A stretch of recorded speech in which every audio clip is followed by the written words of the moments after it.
안녕하세요. 저는 지방 소도시에서 30년째 육개장 가게를 운영하고 있는 강민철이라고 합니다. 제 이야기를 어디서부터 시작해야 할지 펜을 든 손이 조금 떨리네요. 어디 가서 말하기 부끄러운, 남들이 들으면 그 나이에 주책이 다 혀를 찰지도 모르는 이야기니까요. 하지만 오늘만큼은 제 가슴 속에서 펄펄 끓고 있는 이 뜨거운 진심을 솔직하게 털어놓으려 합니다. 제 하루는 새벽 4시 도축장에서 갓 들어온 양지를 손질하는 것으로 시작됩니다. 아내가 암으로 세상을 떠난 지 10년, 저에게 남은 건 이 가게와 핏물 냄새 배인 앞치마뿐이었죠. 밤낮 없이 가마솥 앞에서 불과 씨름하다 보니 58이라는 나이가 무색하게 제 팔뚝은 웬만한 20대 청년보다 굵고 단단했습니다. 하지만 그건 그저 노동의 흔적일 뿐, 남자로서의 기능은 이미 끝났다고 생각했습니다. 가끔 거울 속에 비친 제 몸을 보며 이 쓸데없이 덩치만 큰 몸뚱어리 이제 어디다 쓰나 자조하곤 했으니까요. 그러던 어느 날 그녀가 제 가게 문을 열고 들어왔습니다. 직원 구하신다고 해서 왔는데요. 이영숙 씨였습니다. 단정하게 묶은 머리, 화장기 없는 수수한 얼굴이었지만 얇은 블라우스 위로 드러난 굴곡진 몸매는 제 눈길을 묘하게 사로잡았습니다. 이혼 후 혼자 생계를 꾸려야 한다는 그녀의 사연을 듣고 저는 그 자리에서 채용을 결정했습니다. 그때까지만 해도 저는 몰랐습니다. 이 결정이 제 인생을, 아니 제 죽어가던 본능을 송두리째 흔들어 놓을 줄은요. 주방이라는 공간은 참 묘한 곳입니다. 한여름이 아니어도 가마솥 열기 때문에 실내 온도는 항상 40도를 웃돌고 좁은 통로를 지나다닐 때면 서로의 몸이 닿을 수밖에 없죠. 영숙 씨가 온 지 일주일쯤 지났을 때였습니다. 점심시간 전쟁을 치르느라 주방은 그야말로 아수라장이었습니다. 사장님, 여기 육수 좀 더 부어야겠어요. 그녀의 다급한 목소리에 제가 육수통을 들고 돌아선 순간이었습니다. 좁은 통로에서 마주오던 영숙 씨와 정면으로 부딪히고 말았습니다. 아쿠! 그녀가 중심을 잃고 뒤로 넘어지려는 찰나 저는 반사적으로 솥뚜껑만 한 제 손으로 그녀의 허리를 낚아챘습니다. 철퍼덕 소리 대신 묵직하고 탄력 있는 감촉이 제 팔에 휘감겼습니다. 그녀의 몸은 생각보다 훨씬 더 부드럽고 또 뜨거웠습니다. 순간 시간이 멈춘 듯 했습니다. 제 단단한 가슴팍에 그녀의 풍만한 가슴이 짓눌렸고 땀에 젖은 그녀의 앞치마 너머로 가쁜 숨결이 제 턱 밑까지 느껴졌습니다. 괜찮으세요? 제가 물었지만 목소리는 이미 갈라져 있었습니다. 그녀는 제 품에서 벗어나려 하지 않고 잠시 동안 제 팔뚝을 꽉 움켜쥐고 있었습니다. 마치 제 힘에 의지하려는 듯, 아니면 저의 단단한 근육에 놀란 듯 말이죠. 그녀의 눈동자가 흔들리고 있었습니다. 그 눈빛은 단순한 감사의 표시가 아니었습니다. 오랫동안 잊고 지냈던 수컷의 냄새를 맡은 암컷의 본능적인 떨림 같은 것이었습니다. 네, 사장님, 팔 힘이 정말 대단하시네요. 그녀가 얼굴을 붉히며 작게 속삭였습니다. 그 순간 제 아랫배 깊은 곳에서 묵직한 통증 같은 것이 치고 올라왔습니다. 죽은 줄 알았던, 화석처럼 굳어버렸다고 믿었던 제 그곳이 꿈틀거리기 시작한 겁니다. 그날 이후 우리 사이엔 보이지 않는 끈적한 기류가 흐르기 시작했습니다. 육수를 푸다가 손끝이 스칠 때 무거운 식자재를 옮기느라 제 힘줄이 붉어질 때마다 그녀의 시선이 제 몸에 머무는 것이 느껴졌습니다. 저 또한 마찬가지였습니다. 설거지를 하는 그녀의 뒷모습, 엉덩이를 살짝 빼고 일하는 그 자세를 볼 때마다 미칠 것 같은 충동에 시달려야 했습니다. 정신 차려, 강민철. 넌 사장이고 저 여자는 직원이야. 게다가 넌 내일 모레 환갑이라고. 스스로를 수십 번 다그쳤습니다. 이 나이에 어린 직원에게 흑심을 품는 건 사회적으로 지탄받을 갑질이자 추태라고 생각했으니까요. 하지만 머리와 몸은 따로 놀았습니다. 편견이라는 이성은 욕망이라는 불길 앞에서 너무나 무기력했습니다. 그러던 어느 비 오는 날 밤이었습니다. 손님들이 모두 빠져나간 늦은 시각 가게 마감을 하고 있는데 밖에서 천둥이 요란하게 쳤습니다. 사장님, 비가 너무 많이 와서 우산을 써도 다 젖겠어요. 영숙 씨가 젖은 머리카락을 쓸어 넘기며 걱정스럽게 말했습니다. 비에 젖어 얇은 유니폼 상의가 투명하게 살결에 달라붙어 속옷의 라인이 적나라하게 비치고 있었습니다. 저는 마른 침을 삼켰습니다. 옷이라도 좀 갈아입고 가요. 감기 들겠소. 저는 짐짓 태연한 척하며 창고 쪽을 가리켰습니다. 하지만 제 눈은 이미 그녀의 젖은 어깨와 쇄골 라인에서 떨어지지 못하고 있었습니다. 그녀가 창고로 들어간 뒤 저는 쿵쾅거리는 심장을 진정시키려 냉수를 들이켰습니다. 그런데 창고 쪽에서 악 하는 짧은 비명이 들렸습니다. 저는 앞뒤 잴 것 없이 창고 문을 벌컥 열었습니다. 영숙 씨, 무슨 일입니까?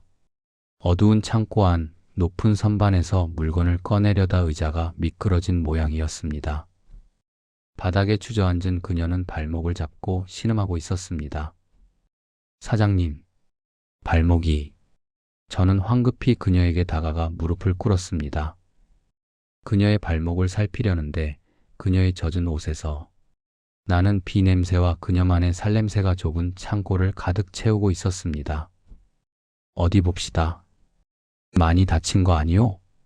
제가 그녀의 발목을 조심스럽게 잡는 순간 그녀가 갑자기 제 손 위로 자신의 손을 포개었습니다. 그녀의 손은 뜨거웠습니다. 아니, 불덩이 같았습니다. 사장님. 그녀가 고개를 들어 저를 바라보았습니다. 비에 젖어 헝클어진 머리칼 사이로 보이는 그녀의 눈빛은 더 이상 직원의 눈빛이 아니었습니다.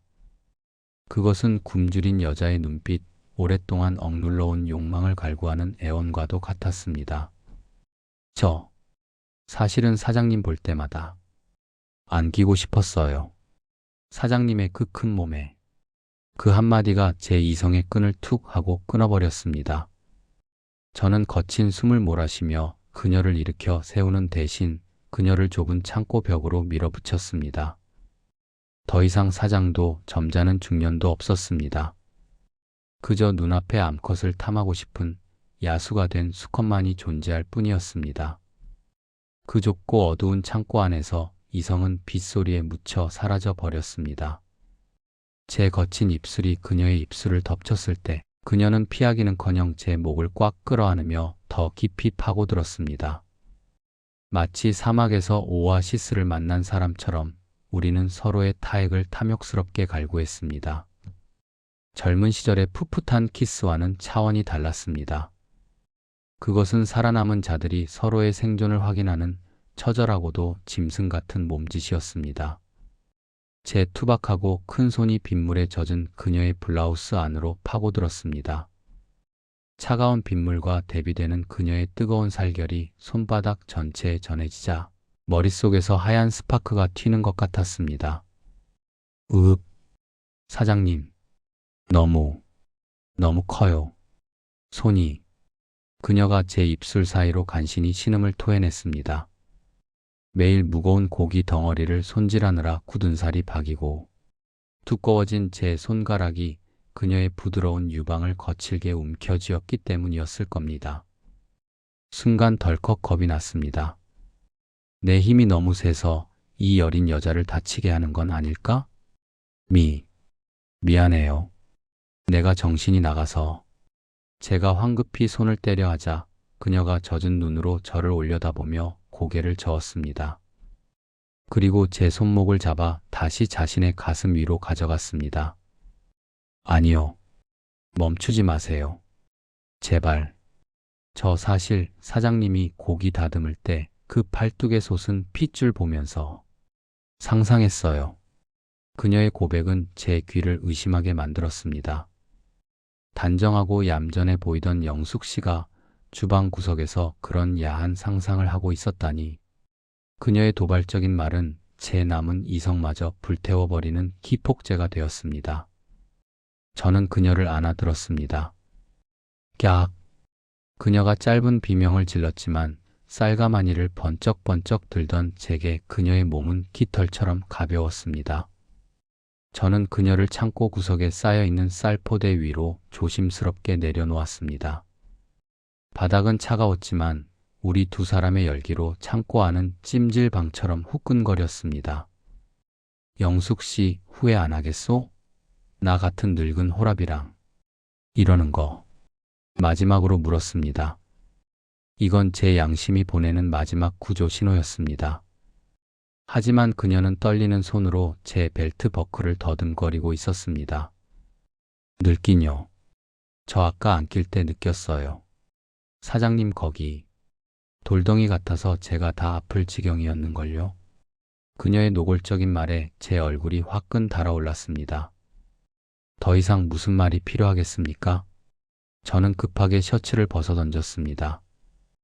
헬스장에서 쇠질로 다져진 제 상체가 드러나자 어둠 속에서도 그녀의 동공이 확장되는 게 보였습니다. 세상에, 진짜 웬만한 젊은 애들은 명함도 못 내밀겠네. 그녀가 홀린 듯 제 가슴 근육을 쓸어내렸습니다. 그 손길 하나하나가 마치 불로 지지는 것처럼 짜릿했습니다. 저는 그녀의 젖은 치마 지퍼를 내렸습니다. 치마가 바닥으로 떨어지고 하얀 속살이 드러나는 순간 저는 마른 침을 삼킬 수밖에 없었습니다. 중년의 나이라고는 믿기지 않을 만큼 탄력 있는 허벅지와 풍만한 엉덩이 라인. 그동안 이 앞치마 속에 이런 보물을 숨기고 있었던 겁니다. 부끄러워요. 불 좀 끄면 안 될까요? 그녀가 두 허벅지를 오므리며 얼굴을 가렸습니다. 아니, 보게 해주시오. 당신이 얼마나 아름다운지 내 눈으로 똑똑히 보고 싶소. 저는 그녀의 허벅지 사이를 파고들며 낮게 으르렁거렸습니다. 제 거대한 물건이 속옷 안에서 해방되어 튀어나오는 순간 그녀의 시선이 그곳에 고정되었습니다. 흡! 그녀가 숨을 멈추는 소리가 들렸습니다. 예상은 했지만 실제로 마주한 제 크기는 그녀에게 충격이었나 봅니다. 너무 커요. 민철 씨, 이거 들어갈 수 있을까요? 사장님이라는 호칭 대신 처음으로 제 이름을 불렀습니다. 그녀의 목소리에는 두려움과 기대감이 섞여 있었습니다. 걱정 마시오. 내가 아주 천천히 당신이 녹아내릴 때까지 기다려줄 테니까. 저는 그녀의 입술에 다시 키스하며 그녀의 가장 은밀한 곳으로 손을 뻗었습니다. 이미 그녀의 그곳은 홍수처럼 젖어 있었습니다. 제 손가락이 질척한 애액을 타고 미끄러지듯 안으로 들어가자 그녀의 허리가 활처럼 휘어졌습니다. 아, 민철 씨, 거기요. 그녀의 신음소리가 빗소리를 뚫고 제 고막을 때렸습니다. 창고 밖에서는 천둥이 치고 있었지만 지금 우리에게는 서로의 거친 숨소리밖에 들리지 않았습니다. 이 나이에 남들이 다 끝났다고 하는 이 시점에 제 인생에서 가장 뜨겁고 격렬한 폭풍우가 시작되려 하고 있었습니다. 사회적 체면, 점잖은 사장님, 자식들의 눈초리. 그 모든 것은 닫힌 창고 문 밖의 일이었습니다. 지금 여기에는 굶주린 수컷과 암컷, 그리고 터질 듯 부풀어 오른 욕망만이 존재했습니다. 저는 그녀의 다리를 제 어깨에 걸치고 진입을 준비했습니다. 그녀는 제 어깨를 꽉 잡으며 두려움에 떨면서도 다리를 더 활짝 벌려 저를 받아들일 준비를 했습니다. 그녀의 젖은 눈망울이 저를 올려다보며 속상했습니다. 제발 꽉 채워줘요. 저 너무 외로웠어요. 그 말에 저는 더 이상 참을 수 없었습니다. 그녀의 입에서 터져나온 건 신음이라기보다 고통에 가까운 비명이었습니다. 제 것이 그녀의 입구에 닿아 밀고 들어가는 순간 그녀는 제 등 뒤에 쌀포대를 쥐어뜯듯 움켜쥐었습니다. 솔직히 말해 저도 당황스러웠습니다. 10년 만의 관계이기도 했지만 제 물건이 이렇게까지 성나게 부풀어 오른 건 제 기억 속 20대 시절에도 없던 일이었습니다. 마치 오랫동안 굶주린 짐승이 먹이를 앞에 두고 이성을 잃고 날뛰는 것 같았습니다. 자, 잠깐만요. 민철 씨, 찢어질 것 같아요. 너무, 너무 커서. 영숙 씨가 파르르 떨며 제 어깨를 밀어냈습니다. 이마에는 식은땀이 송글송글 맺혀 있었고 그녀의 내벽은 저를 거부하듯 꽉 조여들고 있었습니다. 보통의 남자라면 이쯤에서 위축되거나 서둘렀겠지만 저는 달랐습니다. 매일 뜨거운 불 앞에서 인내심을 시험하며 고기를 삶아온 저 아닙니까? 저는 서두르지 않고 그대로 멈췄습니다. 그리고 거친 숨을 고르며 그녀의 땀 젖은 이마에 부드럽게 키스했습니다. 미안하오. 내가 너무 급했지. 하지만 영숙 씨가 너무 예뻐서 참을 수가 없었어. 투박한 제 손이 그녀의 긴장한 허벅지 안쪽을 천천히 쓰다듬으며 달래주었습니다. 힘을 조금만 빼봐요. 내가 안 아프게. 아주 천천히 당신을 채워줄 테니. 제 목소리가 이렇게까지 다정하게 나올 줄은 저도 몰랐습니다. 그녀는 제 눈을 가만히 바라보다가 천천히 깊은 숨을 내쉬며 굳어있던 골반의 힘을 풀었습니다. 그 틈을 타 저는 다시 한번 묵직하게 엉덩이를 밀어 넣었습니다. 흡, 아, 이번에는 비명이 아닌 뜨거운 탄성이 터져 나왔습니다. 제 굵은 기둥이 좁은 길을 억지로 비집고 들어가 그녀의 깊숙한 자궁 경부까지 닿는 느낌이 생생하게 전해졌습니다. 마치 뜨거운 용암 속에 몸을 담그는 듯한 아찔하고도 꽉 찬 압박감. 들어왔어요. 세상에. 제 배속이 민철 씨로 꽉 찼어요. 그녀가 몽롱한 눈빛으로 중얼거렸습니다. 그 말은 제 뇌관을 건드리는 신호탄이었습니다. 저는 그녀의 허리를 단단히 붙잡고 본격적으로 움직이기 시작했습니다. 철썩, 철썩. 살과 살이 부딪히는 원초적인 소리가 빗소리와 섞여 좁은 창고를 울렸습니다. 처음에는 고통스러워하던 그녀도 제 묵직한 리듬에 맞춰 점점 반응하기 시작했습니다. 하욱, 좋아요. 거기 너무 깊어요. 제가 한 번씩 깊게 찔러 넣을 때마다 그녀의 몸은 화로처럼 펄떡거렸습니다. 그녀는 제 넓은 등판에 손톱을 박아 넣으며 고통과 쾌락 사이에서 어쩔 줄 몰라 했습니다. 제 30년 육개장 인생 무거운 솥단지를 나르며 다져진 허리 힘은 이 순간을 위해 존재했던 것 같습니다. 지칠 줄 모르는 체력으로 쉼없이 몰아붙이자 영숙 씨의 눈이 뒤집히며 입이 벌어졌습니다. 사장님, 저 죽어요. 이렇게 좋은 거. 왜 이제야? 그녀는 울먹이며 제 목을 끌어안았습니다.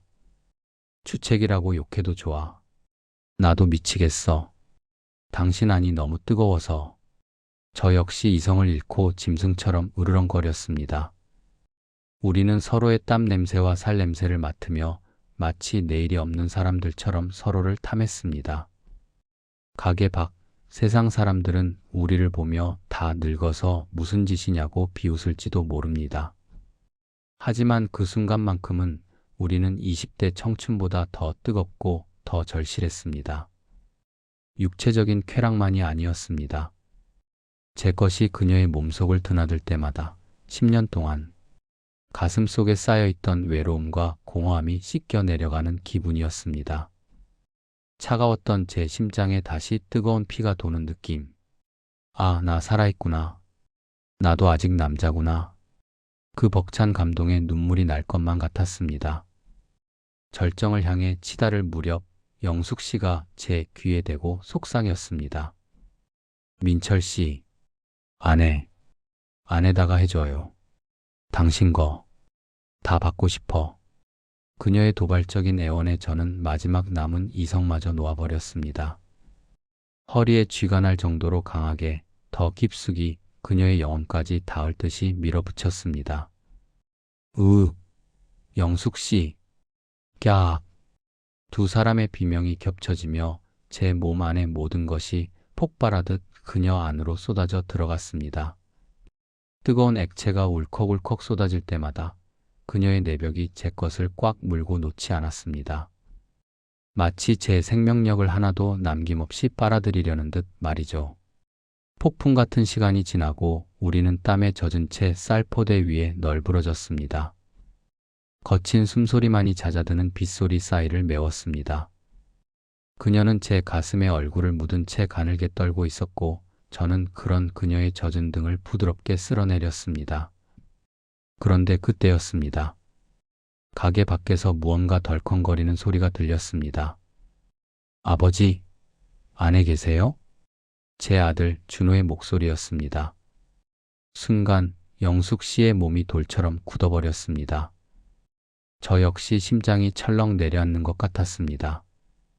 이 늦은 시간에 하필이면 지금 준호가 가게 비밀번호를 누르는 소리가 들려왔습니다. 띠딕, 띠딕, 띠딕, 띠리릭. 불이 켜져 있네. 문이 열리고 준호의 발자국 소리가 주방 쪽으로 다가오기 시작했습니다. 우리는 옷도 제대로 추스르지 못한 채 좁은 창고 안에 갇혀 있었습니다. 영숙 씨가 공포에 질린 얼굴로 저를 올려다보며 입을 막았습니다. 만약 이 모습을 아들에게 들킨다면 다 늙은 아버지가 여직원과 창고에서 뒹굴고 있었다는 사실을 알게 된다면 모든 것이 무너져 내릴 것만 같은 아찔한 공포가 엄습했습니다. 하지만 동시에 제 품에 안긴 영숙 씨를 절대 놓치고 싶지 않다는 강한 보호 본능이 솟구쳤습니다. 발자국 소리가 점점 가까워지고 있었습니다. 저벅저벅. 아버지, 어디 계세요? 바로 창고문 앞까지 다가온 발소리. 저는 영숙 씨를 제 등 뒤로 숨기며 반쯤 벗겨진 셔츠를 급하게 챙겨 입으려 했습니다. 그때 창고 문손잡이가 천천히 돌아갔습니다. 끼익. 아버지, 거기 계세요? 끼익. 낡은 경첩 소리와 함께 창고 문이 반쯤 열리려는 찰나 저는 본능적으로 몸을 날렸습니다. 들어오지 마라. 준호야. 제 목소리가 좁은 창고 안을 쩌렁하게 울렸습니다. 저는 셔츠 단추도 채 잠그지 못한 채 거대한 등판으로 창고 입구를 막아서고 문을 쾅 닫아버렸습니다. 심장이 흉곽을 뚫고 나올 것처럼 미친 듯이 뛰었습니다. 등 뒤에서는 영숙 씨가 흡 하고 숨을 삼키며 옷깃을 여미는 소리가 들렸습니다. 문 하나를 사이에 두고 아들과 대치한 상황. 제 이마에서는 식은땀이 비 오듯 쏟아져 내렸습니다. 아버지, 왜 그러세요? 안에 누구 있어요? 문 너머에서 들려오는 준호의 목소리에는 당혹감과 의심이 서려 있었습니다. 저는 급하게 호흡을 가다듬으려 애썼지만 방금 전까지 격렬하게 사랑을 나눈 탓에 거친 숨소리는 쉽게 진정되지 않았습니다. 제 몸에서는 여전히 영숙 씨의 살냄새와 밤꽃 냄새 같은 비릿한 열기가 뿜어져 나오고 있었습니다. 이 냄새를 아들이 맡는다면 상상만으로도 등골이 오싹해졌습니다. 아니다. 창고 정리를 좀 하느라. 먼지가 많아서 그렇다.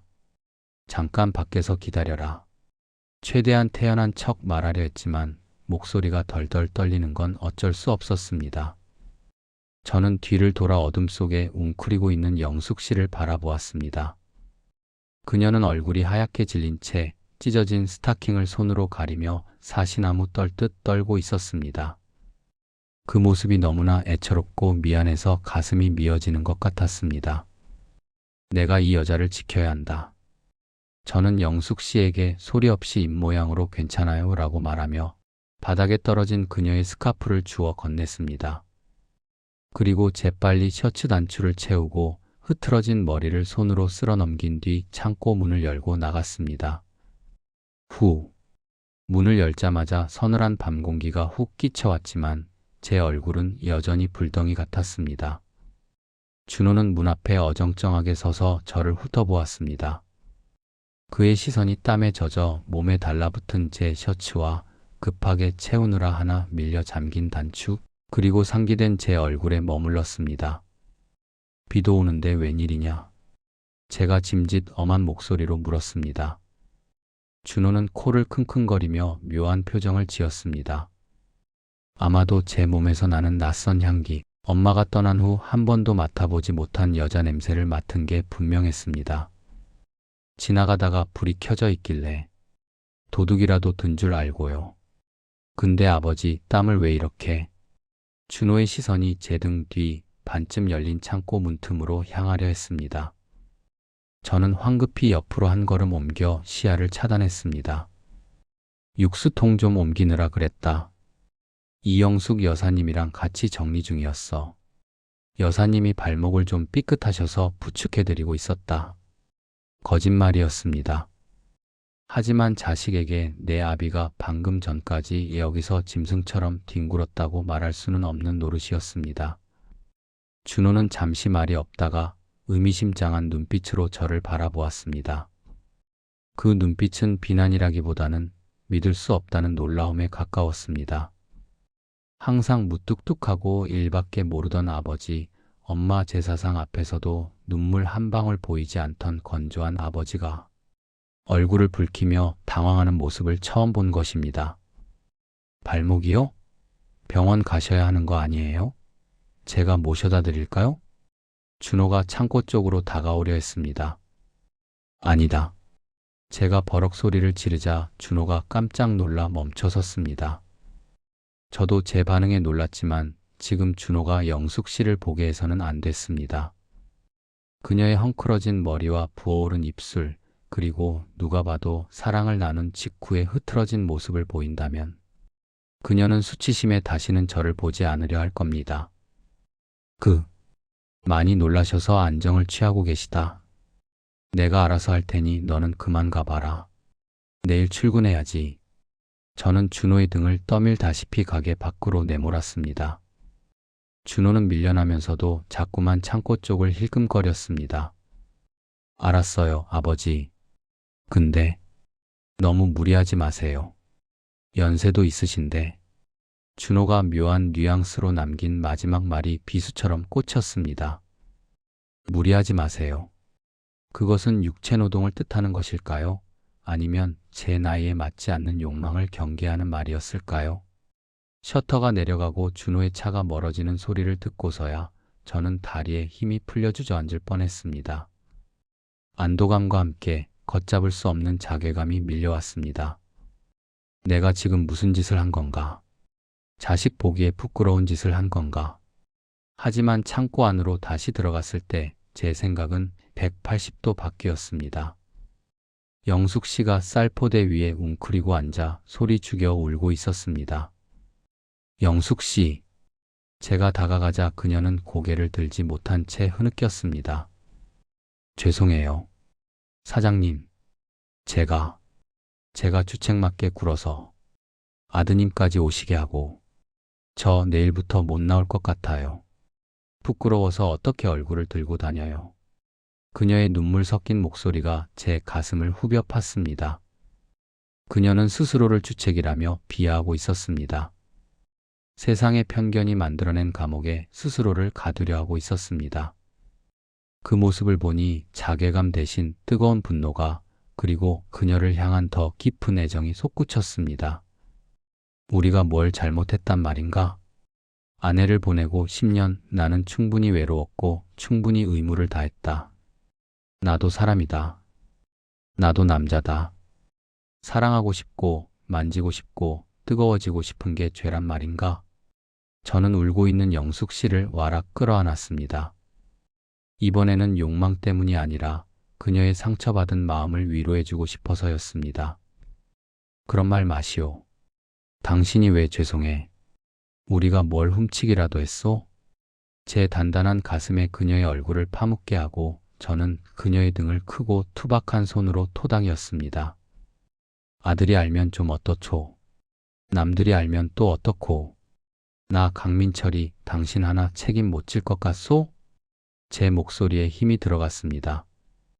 방금 전 준호 앞에서의 비굴했던 모습은 온데간데 없었습니다.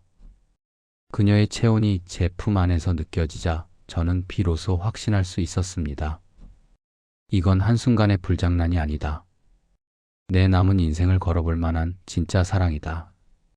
영숙 씨가 눈물 젖은 눈으로 저를 올려다보았습니다. 하지만 사장님은 번듯한 가게 사장님이고 저는 그냥 이혼하고 식당 일 다니는 여자잖아요. 사람들이 흉볼 거예요. 늙어서 노망났다고. 누가 감히 내 여자한테 그런 말을 해. 제가 버럭 소리치자 그녀가 놀란 토끼 눈을 떴습니다. 내 여자? 그녀가 멍하니 되물었습니다. 그래요. 오늘부터 당신 내 직원 아니고 내 여자요. 그러니까 도망갈 생각 일랑 하지 마시오. 저는 그녀의 눈물을 닦아주고 아직 열기가 남아있는 그녀의 입술에 진하게 키스했습니다. 아까의 폭풍 같은 키스와는 달랐습니다. 약속이자 맹세, 그리고 든든한 울타리가 되어주겠다는 다짐이 담긴 키스였습니다. 그녀의 떨림이 멈추고 제 목을 감아오는 팔에 힘이 들어갔습니다. 우리는 창고 바닥에 앉아 한참 동안 서로를 안고 있었습니다. 비는 그쳤지만 제 인생의 새로운 폭풍은 이제 막 시작된 참이었습니다. 하지만 두렵지 않았습니다. 제 품에는 저를 남자로 만들어주는, 저를 20대 청춘보다 더 뜨겁게 만들어주는 그녀가 있으니까요. 민철 씨. 그녀가 제 가슴팍에 손가락으로 장난을 치며 나직이 불렀습니다. 응? 근데 아까는 진짜 놀랐어요. 준호 씨가 들어올까봐 겁나기도 했지만 그녀가 얼굴을 붉히며 말을 이었습니다. 그 와중에도 민철 씨 그게 아직도 내 안에서 불끈거리는 게 느껴져서 저 사실 조금 더 하고 싶었어요. 그녀의 요염한 고백에 저는 헛웃음을 터뜨리고 말았습니다. 이 여자 정말이지 알면 알수록 물건이었습니다. 그리고 제 아랫배는 눈치도 없이 다시 묵직하게 부풀어 오르기 시작했습니다. 그날 밤에 폭풍우가 지나가고 다음날 아침이 밝았습니다. 평소라면 무거운 몸을 이끌고 억지로 일어났을 새벽 4시. 하지만 그날은 달랐습니다. 눈을 뜨자마자 제 아랫도리가 묵직하게 성을 내며 천장을 향해 솟구쳐 있었습니다. 20대 시절에나 겪던 아침의 텐트, 그걸 58 먹은 나이에 다시 보게 될 줄이야. 저는 거울 속에 비친 제 얼굴을 한참이나 들여다보았습니다. 푸석하던 피부에 윤기가 흐르고 눈빛에는 생기가 돌고 있었습니다. 사랑, 아니 정확히 말하면 제대로 된 육체적 교감이 사람을 이렇게 바꿔놓는 것이었습니다. 가게에 도착해 육수를 안 치는데 콧노래가 저절로 나왔습니다. 그리고 영숙 씨가 출근했습니다. 안녕하세요. 사장님. 그녀가 수줍게 인사를 건넸습니다. 평소와 다를 바 없는 유니폼, 질끈 묶은 머리였지만 제 눈에는 선녀가 따로 없었습니다. 특히 걸을 때마다 살짝살짝 찡그리는 미간, 그리고 어기적거리는 걸음걸이가 제 가슴을 뜨겁게 만들었습니다. 어젯밤 제가 얼마나 거칠게, 그리고 집요하게 그녀를 채웠는지 증명하는 흔적 같아서 말입니다. 몸은 괜찮소? 제가 다가가 넌지시 묻자 그녀의 얼굴이 홍당무처럼 달아올랐습니다. 몰라요. 사장님 때문에 허리랑 골반이 욱신거려서 혼났어요. 진짜 짐승 같아요. 타박하는 말투였지만 그녀의 눈꼬리는 휘어져 있었습니다. 우리는 주방이라는 좁은 공간에서 아슬아슬한 줄타기를 즐기기 시작했습니다. 남들 눈에는 그저 육개장을 퍼나르는 사장과 직원이었지만 우리 둘 사이에는 보이지 않는 스파크가 튀었습니다. 그녀가 깍두기 통을 옮기려 끙끙댈 때면 제가 뒤로 다가가 솥뚜껑만 한 손으로 덥석 통을 들어주었습니다. 그때마다 제 단단한 가슴팍이 그녀의 등에 밀착되었고 그녀는 움찔하며 제 체온을 느꼈습니다. 사장님, 사람들이 봐요. 그녀가 작게 속삭였지만 몸은 피하지 않고 오히려 제 쪽으로 엉덩이를 살짝 기대왔습니다. 그럴 때면 저는 일부러 그녀의 귓가에 뜨거운 숨결을 불어넣으며 중얼거렸습니다. 보라고 하지 뭐. 내 여자가 무거운 거 드는 꼴 나는 못 보니까. 그녀의 귀밑이 빨개지는 걸 보는 게 제 새로운 낙이 되었습니다. 점심시간 단골 손님인 택시기사 김씨가 육개장을 들이키며 농을 던졌습니다. 어이강 사장, 오늘따라 국물 맛이 아주 진국인데, 아니, 그보다 얼굴이 왜 이렇게 훤해? 어디 가서 산삼이라도 캐 먹었나? 저는 씩 웃으며 영숙 씨 쪽을 힐끔 쳐다보았습니다. 그녀도 주방 안쪽에서 국자를 젓다가 저와 눈이 마주치자 수줍게 웃었습니다. 산삼보다 더 좋은 보약을 먹었지. 뭐? 그게 뭔데? 나도 좀 알려줘. 비밀이다, 이 사람아. 산삼이 대수겠습니까? 죽어가던 수컷의 본능을 깨워주고 밤새도록 제 짐승 같은 욕망을 다 받아주는 여자가 있는데, 그녀의 좁고 뜨거운 그곳이 저에게는 불로초였고 저를 꽉 조여오던 그 명기의 느낌이 비아그라였습니다. 하지만 마냥 행복하기만 한 건 아니었습니다. 오후 브레이크 타임, 가게 한 구석에서 쪽파를 다듬던 영숙 씨가 한숨을 쉬는 걸 보았습니다. 무슨 걱정 있소? 제가 캔커피를 건네며 옆에 앉았습니다. 아니, 그냥 준호 씨가 마음에 걸려서요. 어제 그렇게 가시고 나서 혹시라도 눈치채셨을까봐.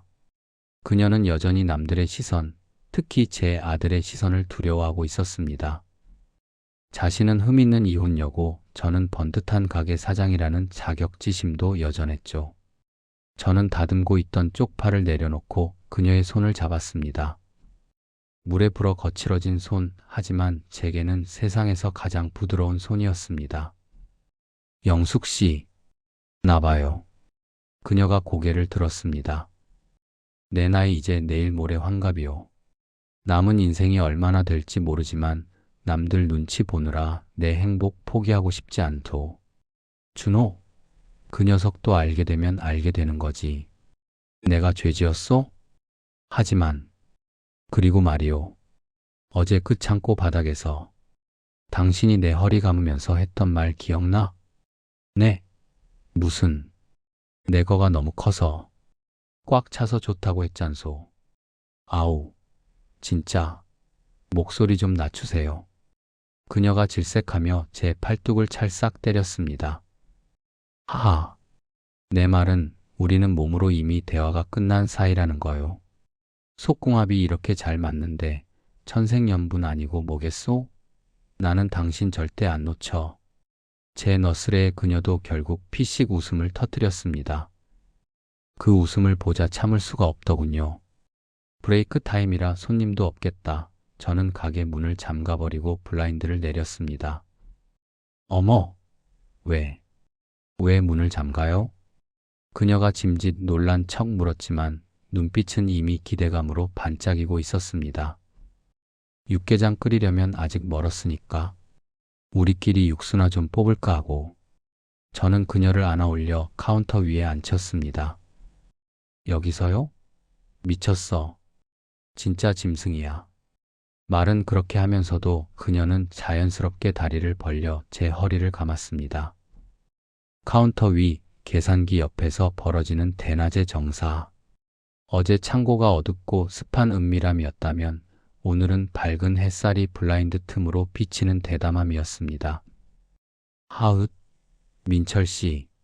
오늘은 더 커진 것 같아요. 그녀의 신음소리가 텅 빈 홀을 울렸습니다. 제 묵직한 물건이 그녀의 깊은 곳을 찌를 때마다 그녀는 카운터 모서리를 꽉 잡고 바들바들 떨었습니다. 그녀의 반응이 너무 좋아서 그녀가 제 거대한 크기를 힘겨워하면서도 끝내 삼켜내는 그 모습이 너무 사랑스러워서 저는 멈출 수가 없었습니다. 우리는 그렇게 나이도 체면도 잊은 채 서로의 몸에 탐닉했습니다. 이것은 단순한 쾌락이 아니었습니다. 살아있음을 확인하는 의식이자 서로의 외로움을 메워주는 가장 따뜻한 위로였습니다. 일이 끝나고 옷매무새를 다듬는데 그녀가 제 등 뒤에서 와락 안겨왔습니다. 고마워요, 사장님. 아니, 민철 씨. 나 여자로 만들어줘서. 등 뒤로 전해지는 그녀의 체온에 가슴이 뭉클해졌습니다. 그때 제 휴대전화가 울렸습니다. 준호였습니다. 아버지, 저 지금 가게 근처에요. 드릴 말씀이 있어서 가요. 목소리가 평소보다 딱딱하고 무거웠습니다. 올 것이 왔구나. 어제 그 일에 대해 아니면 영숙 씨와의 관계에 대해 뭔가를 감지한 게 분명했습니다. 영숙 씨가 불안한 눈빛으로 저를 쳐다보았습니다. 저는 그녀의 어깨를 단단히 감싸 쥐었습니다. 걱정 마시오. 내가 다 알아서 할 테니까. 당신은 내 뒤에만 있어요. 가게 문이 열리고 준호가 들어왔습니다. 그의 시선이 저와 영숙 씨를 번갈아 훑었습니다. 어제와는 달리 우리는 당당하게 나란히 서 있었습니다. 팽팽한 긴장감이 흐르는 가운데 준호가 입을 열었습니다. 아버지, 그리고 여사님. 아니, 영숙 아줌마. 준호는 한참을 망설이다 무겁게 입을 열었습니다. 가게 안의 공기가 얼음장처럼 차가워졌습니다. 영숙 씨는 제 등 뒤에서 옷자락을 꽉 움켜쥐며 고개를 숙이고 있었고, 저 역시 마른 침을 삼키며 아들의 다음 말을 기다렸습니다. 반대하겠지. 주책이라고 동네 창피해서 어떻게 사냐고 화를 내겠지. 저는 마음속으로 어떤 비난이 쏟아져도 영숙 씨를 지키겠다는 각오를 다지고 있었습니다. 그런데 준호의 입에서 나온 말은 제 예상을 완전히 빗나갔습니다. 어제 차에 탔는데 시동을 걸 수가 없었어요. 창고 쪽에서 두 분 목소리가 다 들려서요. 영숙 씨가 흡 하며 숨을 멈췄습니다. 제 얼굴도 화끈 달아올랐습니다. 방음이 잘 안 되는 샌드위치 패널 창고 빗소리에 묻혔을 거라 생각했던 우리의 그 격렬했던 신음과 사랑의 대화들을 아들이 다 들었던 겁니다. 쥐구멍이라도 있으면 숨고 싶은 심정이었습니다. 솔직히 처음엔 충격이었어요. 아버지가 그렇게나 에너지가 넘치시는 줄 몰랐거든요. 준호가 쑥스러운 듯 뒷머리를 긁적였습니다. 그런데요, 아버지. 저 오늘 가게 들어오면서 아버지 얼굴 보고 놀랐어요. 엄마 돌아가시고 10년 동안 아버지가 그렇게 환하게 웃으시는 거 처음 봤어요. 준호의 눈시울이 붉어져 있었습니다. 남들이 뭐라 하든 신경 안 써요. 아버지가 행복하면 된 거죠. 그리고 아줌마. 준호가 영숙 씨를 바라보았습니다. 우리 아버지 덩치만 컸지 속은 여린 분이에요. 고집도 세고 무뚝뚝하지만 아줌마가 잘 좀 부탁드릴게요. 저렇게 좋아서 어쩔 줄 몰라 하시는데 제가 무슨 자격으로 말리겠어요. 준호 씨. 영숙 씨의 눈에서 참았던 눈물이 터져 나왔습니다. 저 역시 코끝이 찡해졌습니다. 편견이라는 벽은 생각보다 높지 않았습니다. 우리가 지레 겁먹고 스스로를 가두었을 뿐 진심은 통하는 법이었으니까요. 고맙다. 준호야. 내 진짜 남은 인생 이 사람 아끼면서 잘 살아볼게.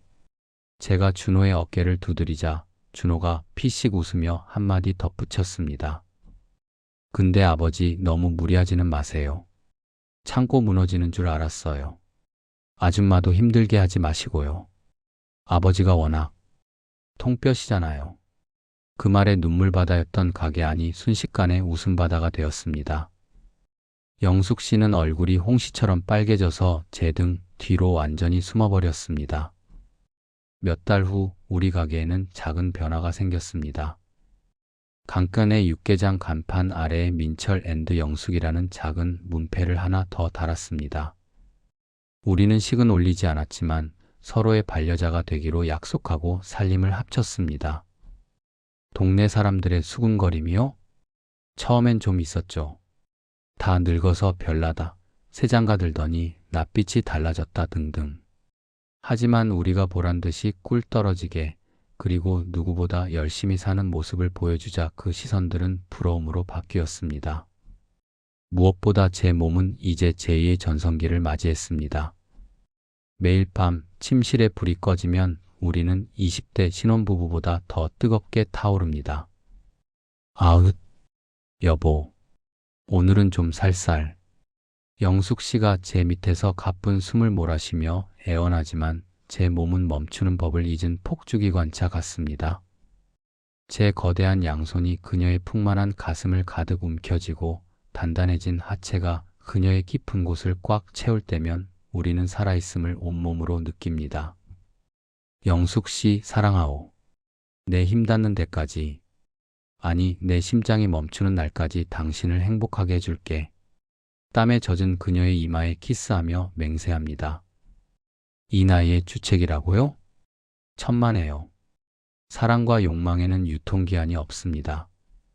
오히려 푹 고아낸 육개장 국물처럼 나이가 들수록 더 진하고 뜨겁고 깊은 맛이 나는 법이니까요. 지금 이 글을 읽고 계신 여러분도 혹시 이 나이에 무슨 이라며 자신의 욕망을 닫아두고 계시지는 않나요? 문은 열려 있습니다.